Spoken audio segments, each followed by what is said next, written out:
kecil. Bener, kurus kalau kita dikasih makan. Padahal orang kaya. bener. Iya kan, tahu dari mana? Ya tengoklah kesehariannya tuh. Dia sering keluar rumah kan, tengoklah kurus. Kayak nggak dikasih makan tuh. Kayak memang benar-benar kurus. Iya. Kayak nggak wajar gitu kurusnya. Emang orang tuanya berubah. Iya, orangnya beruang kok. Bener. Iya, padahal Bu ada apa ini? Boleh ikut nimbrung nggak? Boleh sini Bu. Ini loh Bu, anaknya Bu Santi tuh. Kurusnya tuh nggak wajar. Kayak beneran kayak nggak dikasih makan. Apa mungkin dia disiksa di rumah tuh? Tentu anaknya belum dikasih makan Bu, nggak boleh ngomong kayak gitu. Mungkin anaknya terkena stunting. Stunting?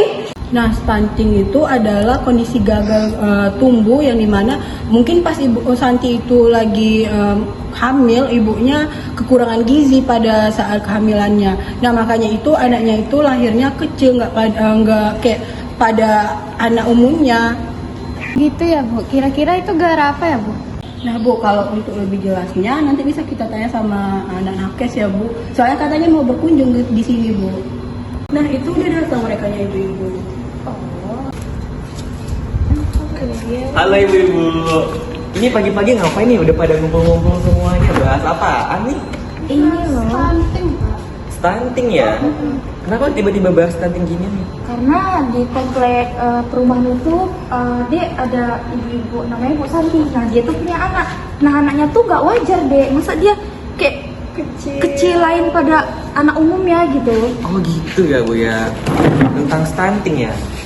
Nah ibu-ibu, jadi stunting itu atau biasanya kita kenal dengan sebutan kurangnya gizi pada anak, tapi kurang gizi pada anaknya itu dalam jangka waktu yang lama.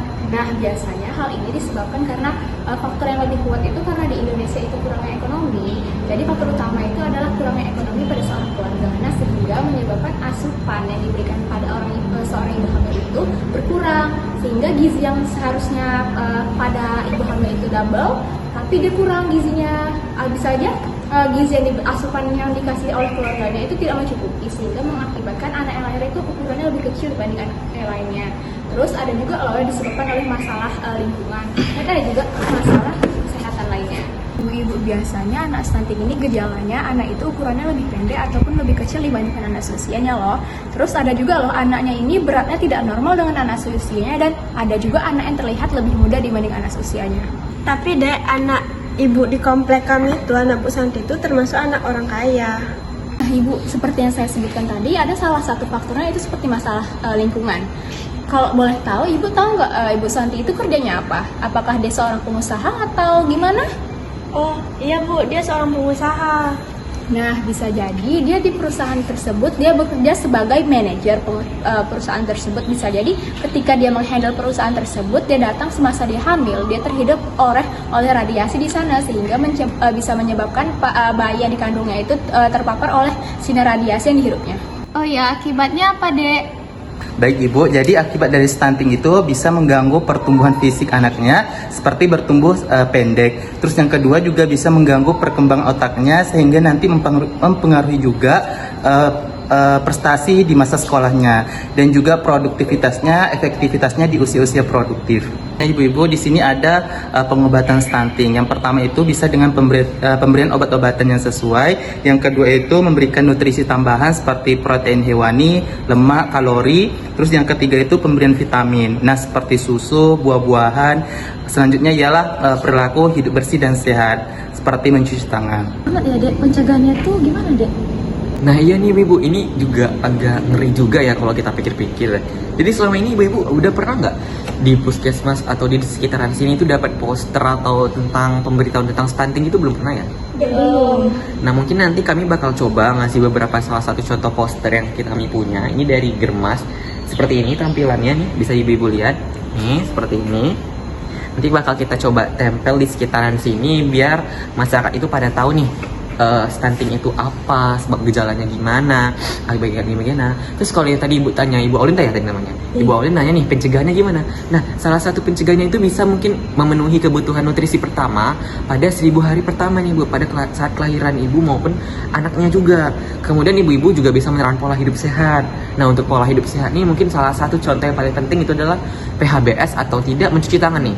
Jadi kalau keluar dari kamar mandi itu cuci tangan, mau makan cuci tangan, habis kerja cuci tangan. Jadi habis nyentuh anak pun cuci tangan.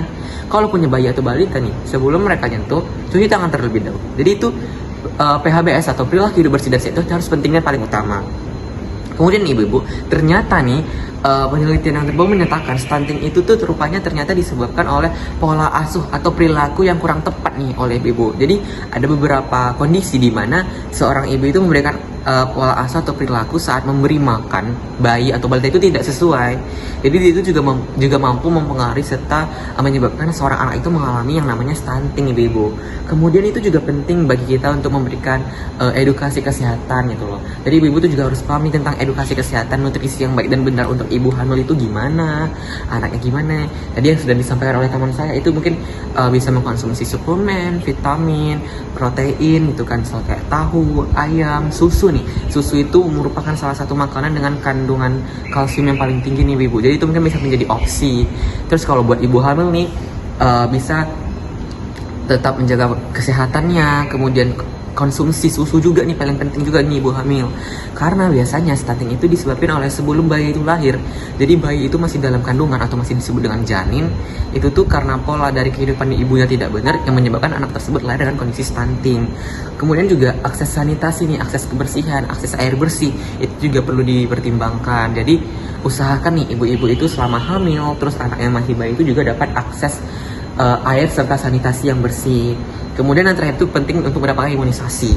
Nah, imunisasi ini paling penting karena untuk imunisasi itu bisa ibu dapatkan di layanan kesehatan atau puskesmas.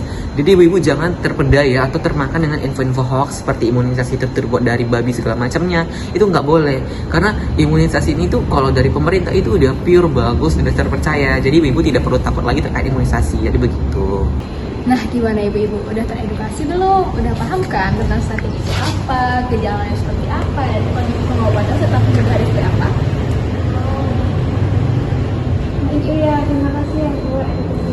Iya, nanti lain kali mungkin ibu-ibu kalau gibahnya mungkin dikurang-kurangi kali ya.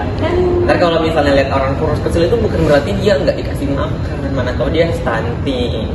Jadi mungkin ibu-ibu bisa tolong juga di-share nih informasinya ke teman-temannya atau ibu-ibu yang lain biar pada tahu nih gimana cara mencegahnya gitu. Nah, Ibu Aulin tadi bilang kalau keluarga ada yang sedang hamil kan ya? Nah, jadi mungkin Ibu Aulin bisa ngasih edukasi nih ke keluarganya bilang untuk kondisi hamil itu harus konsumsi apa-apa aja nih biar nanti anak yang dilahirkan itu tidak mengalami kondisi yang stunting gitu. Nah, ibu mungkin cukup sekian nih edukasi dari kami. Kami bakal lanjut lagi ke puskesmas karena perlu ada bimbingan sama konsultasi di sana. Ibu ada yang mau ditanyakan? Ada. Mungkin cukup sekian dari kami bertiga pamit dulu. Assalamualaikum warahmatullahi wabarakatuh. Waalaikumsalam. Permisi ya ibu.